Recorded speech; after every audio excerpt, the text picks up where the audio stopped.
দিনরাত পড়াশোনা করেও ভালো রেজাল্ট পাচ্ছ না, তাহলে সাবধান, হয়তো তুমিও এই মারাত্মক 5টি ভুল করে বসেছ।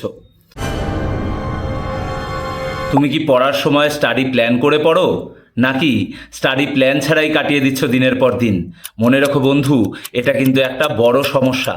দিনের পর দিন ধরে পড়ে যাচ্ছি কিন্তু কিছুই পড়া হচ্ছে না, এটাই তার মূল কারণ। শুধু সারাদিন পড়লে বা ভিডিও লেকচার দেখলেই কিন্তু হবে না। এসজিএসসিসি বলছে এইভাবে পড়লে তোমাকে দিনে 80% বেশি পড়া ভুলে যেতে হবে।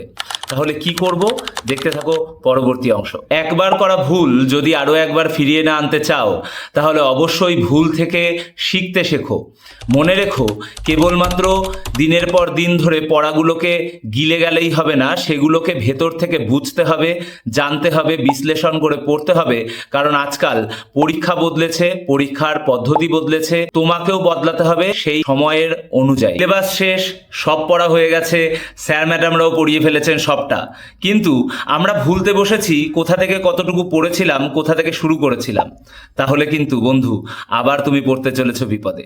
এই 5টি ভুল যদি তুমি একবার শুধরে নিতে পারো, যদি তুমি মাস্টারি করতে পারো এই 5টি ভুলকে মিটিয়ে দিতে, তাহলে অবশ্যই মনে রেখো সাফল্য কিন্তু আর বেশি দেরি নয়।